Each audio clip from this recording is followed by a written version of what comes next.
Welcome to Breathe California TV. We originally started back in 1992 as Environmental Concerns, which you see here. We're talking today about impacts on climate change on our lives and what we can do about it. And we're with expert Amanda North of Plan C Advisors. Welcome. Thank you, Terry. Pleasure to be here. You think this climate change stuff is a problem? No. End of show. Well, I think I enjoyed the face painting remark in the last show better. So tell us a little bit about what your role is in the world. How do you make your living? My company's name is Plan C Advisor, and the C stands for Companies, Climate, and Choices, because companies do have a very active role to play in climate change. And I think traditionally they've been held as the bad guys, but I think there's a lot of good that companies can do too. And the important thing is the word plan. We need to be proactive. We need to get ahead of climate change. And so if companies, and especially their leadership, can take a proactive role and lead their companies, catalyze them to look at the impacts of climate, not only on their own companies, but in the communities they serve, then that's an important way that we can start to address climate change. So most people think we haven't done much as a country or in government to address things. Is there an obligation for companies to get out and do something? Well, I'd say certainly in this administration you'd be right.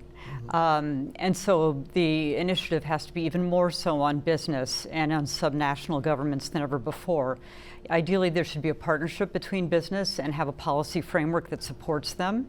But even in dearth of that, businesses have a lot of people that work for them. They have a lot of resources at their disposal. They have a lot of money to spend. So there's a lot that business can do themselves by taking a leadership position, even now that the federal government is not in a position of supporting business to the extent that they could or should.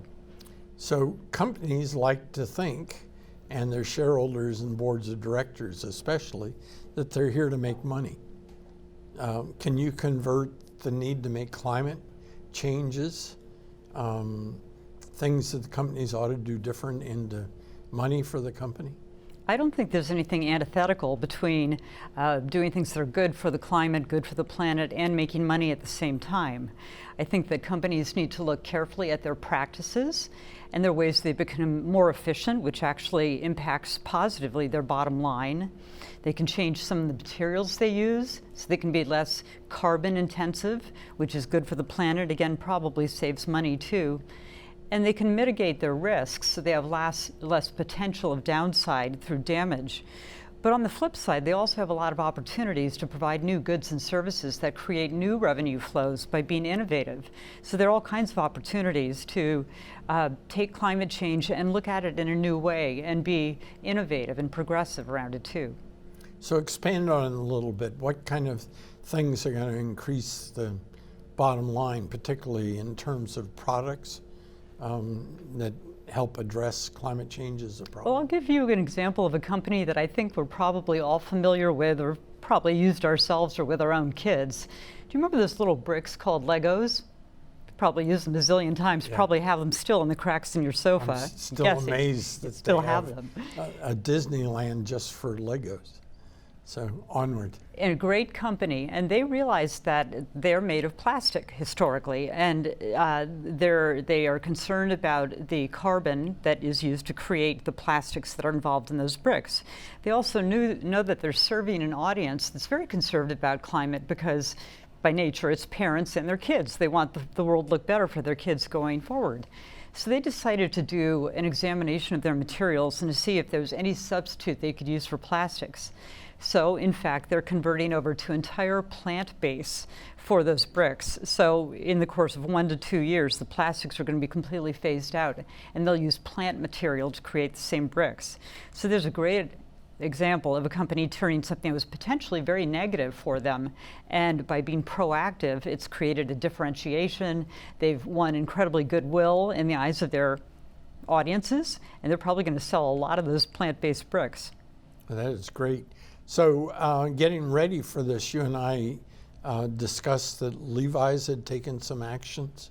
So what kind of things has a Bay Area company done to get ready for climate change? Well, there are a couple things that companies should look at.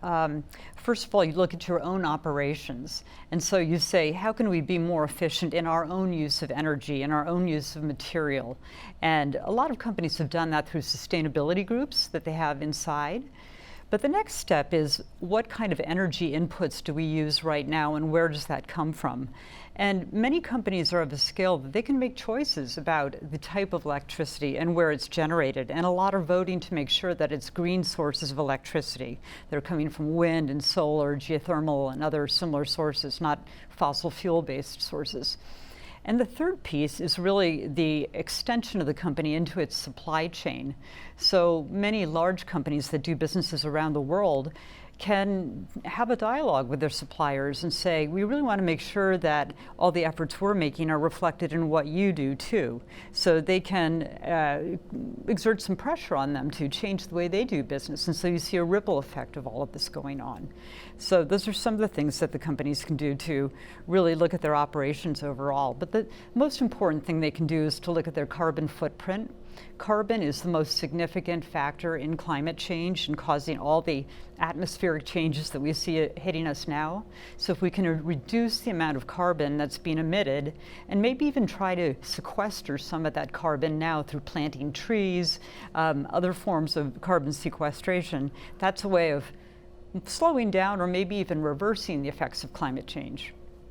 So let's just carry that one a little bit further.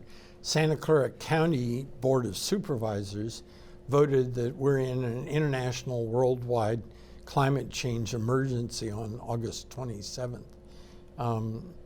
Are things like you're talking about appropriate for companies to get in, dive in and do, like planting more trees on the land that they control? Well, I first of all agree that we're in a crisis, and it's appropriate to use that kind of terminology. I think we've been hesitant. We've talked about climate change. We've talked about climate impacts. We're in a crisis. The UN International Panel on Climate Change has said we have about 12 years to make a significant difference in the amount of carbon in the atmosphere, or else there's going to be irrevocable change to the world as we know it today. So I applaud what Santa Clara County is doing. I think more municipalities should do that. And there should be a partnership between them and the businesses that have their headquarters there. I'm not sure what's available from a policy standpoint, but any incentives they can give those businesses to reward them for good behavior certainly will encourage those businesses. But I don't even know that businesses need that. They're getting a lot of input now from their various different stakeholders. It could be their employees. Employees now are getting very sensitized to the role of their companies in climate change. And so they're demanding to say, what are you doing, company? Because I don't want to work for you unless I can see that I'm doing something to make things better, not worse. Similarly, customers are wanting to buy product from companies that they can look at the track record. They can see how the products are made and where they're made. And they're being very judicious in terms of buying product from companies that have a good track record. And also shareholders. For many of these companies, even if they're privately held, the people who are investing in them want to know that they're going to be sustainable in the future. So they're demanding that they see a plan for climate change mitigation. So even without the incentives that Santa Clara County could put in place, I think businesses are becoming more long-term thinking, because they also realize these climate impacts are not 50 or 100 years from now. They're happening today, and they're going to happen dramatically over the next 5 to 10 years. So we need to get ahead of this. So have you heard of the term green marketing? And if so, could you tell our audience what it is? Well, green marketing in a negative sense has meant that it's a lot of words and no action. But I do believe that that is something that happened more in the past. So talk a little bit about what it is. Just don't assume the audience knows what you and I know. So it would be campaigns, whether it be advertising, whether it be other kinds of expression by companies that lead their audiences to believe that they're concerned about the world, they're a good corporate citizen, but in fact their actions don't support that. People are drilling down now, though. They're asking the real questions. They want to get beyond those green statements and actually see data to back it up. So I think consumers are a lot more educated.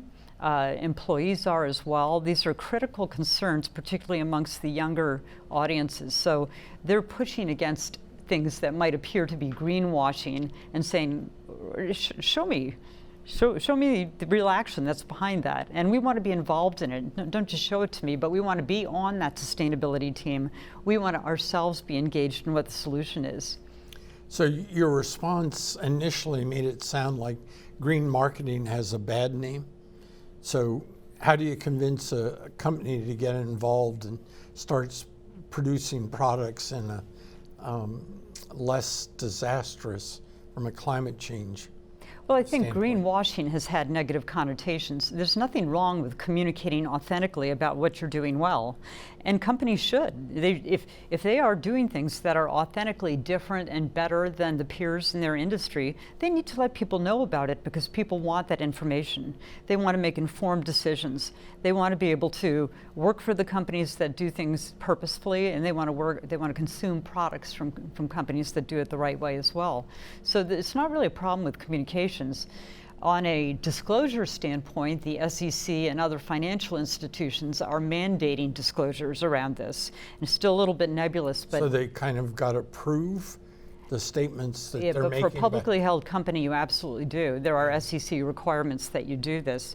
Even beyond that, though, the big investor groups like BlackRock, for instance, are saying if you want to be part of our portfolio, we want to see your climate plan, or else we're not going to invest in you because we want a company that's going to be around and doing the right things, not only for the company and for the planet. So the communication, they're both the formal mandated disclosures, but then there are also the other ways of engaging with audiences. And it's not really just pushing messages one directionally, but it's inviting your audiences to be part of that journey with you as a company, to elicit the input and the ideas and co-create the future, if you will. It's an optimistic way of viewing it, but I think it's right that we're all in this together, and you've got to invite all the stakeholders to be part of forming the solution. Let me start off with a speech that I heard. A UC Berkeley geology professor said sea level rise of 1 meter, which is 3 feet 3 inches, is going to occur as early as 2040 in the Bay Area. And I think it's being conservative. Well, I'm not going to disagree with you. Her latest possible date was 2090. I don't like it because it doesn't get people moving when they've got problems to solve. But she started out saying you need to know what the Bay Area is going to look like in 2040, and it was 1 meter means that every freeway is underwater between the railroad line, like Caltrain in this area, and the bay. Or for baseball fans, it means that the Giants are underwater in San Francisco. Yeah. All wet? All wet. So talk about what you would suggest to companies to do about that. It seems for all of us like it's so remote, it's such an enormous problem that our changing our energy patterns isn't going to be the thing that solves the problem. Yeah, well, you know what? It's already happening. So there are these things called king tides, and it's when there's a special connection between a high tide and a special time of the moon. And already on the Embarcadero in San Francisco, we're seeing the water come up over that. And of course, in Miami and other low-lying cities around the country, you're seeing this all the time right now, and it's not even in a storm situation. So when a storm hits, it's catastrophic. So a couple things. First of all, we've got to get on this right now. And New York is making huge investments right now in seawalls and ways of really taking a lot of lessons from Amsterdam and other cities in Europe that have dealt with this problem historically, that have been low-lying cities dealing with rising water. So it's actually providing a huge opportunity in the construction industry to go and reapply their skill sets for new kinds of projects, right, because we probably will need to raise runways, raise highways, create seawalls, create barriers for the tides. I mean, there are tremendous infrastructure projects. So when we talk about spurring the economy through infrastructure, a fair number of these are going to be to stem climate change. So I visited Venice about 5 years ago, and as much the same thing. They were trying to put up barriers to prevent what's already becoming a significant problem there. Oh, it's good that you visited when you did, because So my advice to the audience is if you ever want to see Venice, go now. yes, I have to agree. But Bay Area doesn't have geography that's conducive to those types of barriers where you block the entrance into the bay. You can't put a barrier across from Candlestick to the Oakland airport without it making flooding worse in Oakland and Berkeley and Marin County. There's going to be mitigation. There's also going to be relocation. And let's be honest, there are many low-lying areas around the world that are going to be uninhabitable, where business cannot be conducted in the future. And we're not talking about 50 or 100 years in the future. We're talking in the fairly near future. So corporations who are doing business in those areas, they're looking at that from a planning standpoint. And one huge consideration is what happens to the communities if the companies pull out. Because there is a moral obligation from the companies to take care of the people who they employed in places like Bangladesh, let's say. Exactly. And so what companies, well-intentioned companies, are doing are working with local NGOs to see what are the alternatives. An NGO? It's a non-governmental organization. So would that be essentially the same as what most of us are used to hearing as nonprofit? It would be a nonprofit. So groups who are there for the social impact purposes of helping the local communities, people who are on the ground, know the situation of the people there, understand what their options are to either relocate, to provide other forms of employment. But these are all huge challenges that are going to face all of us as global citizens in the years to come, not just in the United States. So, I mean, there's an entire Pacific Ocean country that's just gone with sea level rise. And you mentioned Bangladesh.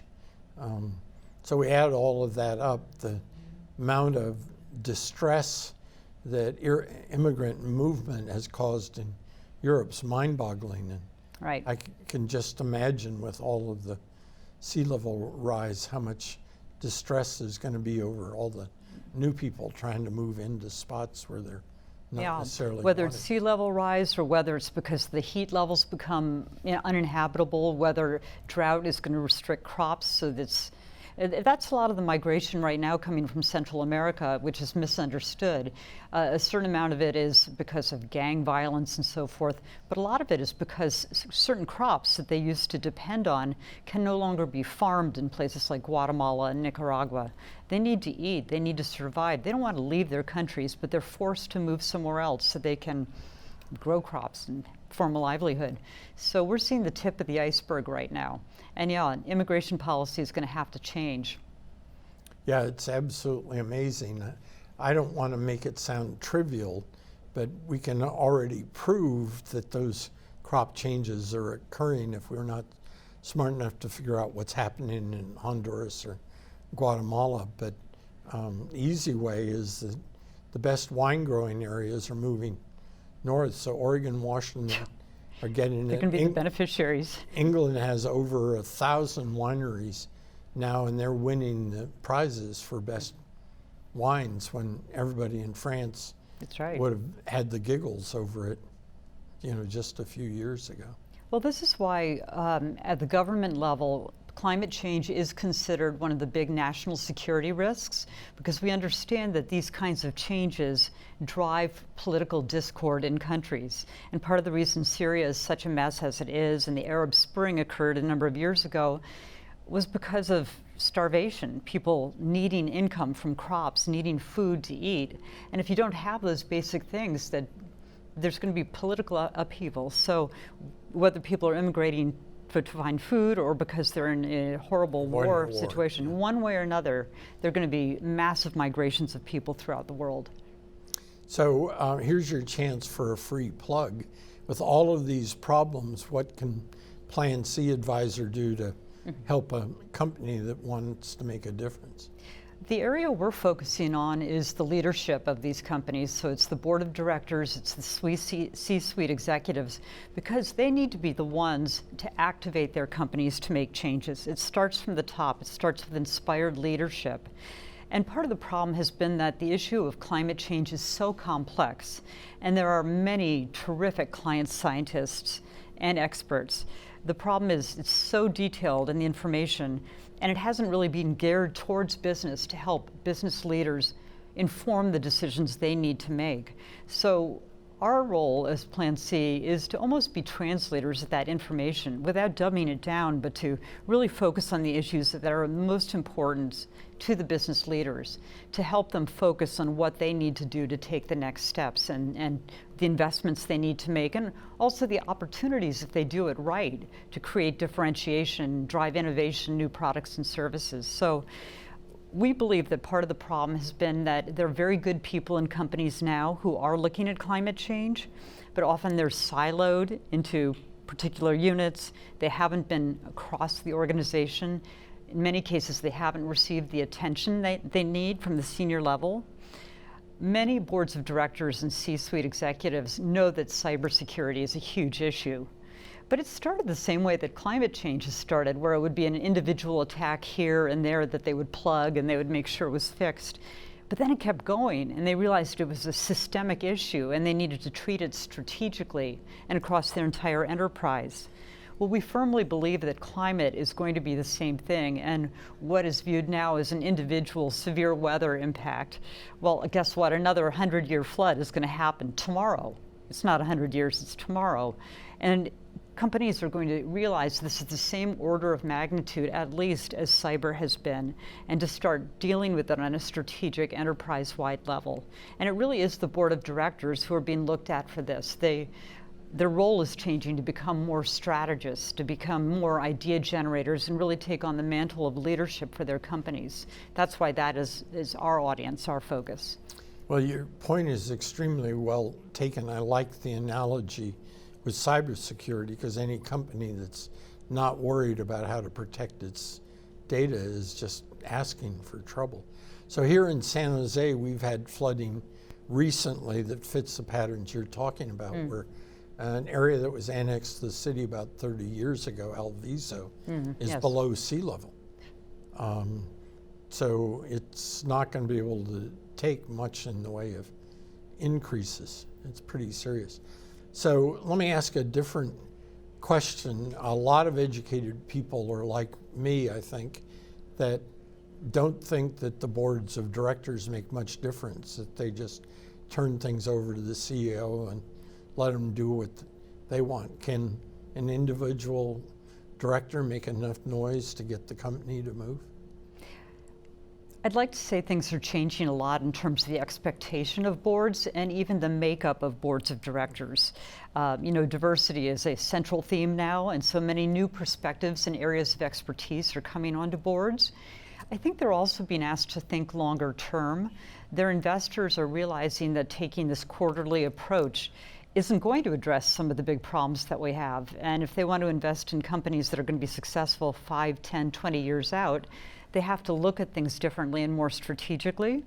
So boards are being empowered not just to check off the boxes that management is giving them, but to be in more partnership with the CEO and to be able to give input or direction to the management team for the areas they want them to focus on, not to operationally do those jobs, but to give clear signals as to what they feel the company needs to be successful. So I think you're seeing a real change in the way that boards of companies are being operated and led. Are the boards of directors being held sufficiently responsible in your mind for the successes or losses of their companies? Well, certainly risk is one of the huge considerations of a company. And so in the past, they've looked at, well, for one, compliance to make sure that they're doing what they said they would do. So compliance is kind of the low bar. Beyond that, they want to mitigate risk, but they haven't really taken a step yet beyond that to say, what can we do that's truly innovative, that distinguishes us as a company? And there are some good examples of companies who are doing that. Levi Strauss is a great example, for instance. So I've got to cut you off because we've probably got 15 seconds left at this point. What's the bottom line for everybody in the audience to understand? I'd say the bottom line is that business is often credited with doing some terrible things for the planet. Some of that is true. But given the right leadership, the inspired leadership, who can go ahead and encourage their employees and their customers to make the right decisions, and also to engage with policymakers to come together and make the right decisions, there's a big role for business to make a positive impact on the world. So we've been talking with Amanda North from Plan C Advisor in San Francisco. Give her a call or get a hold of her if there's some way she can help you. Thank you very much for joining us. Thank you, Terry.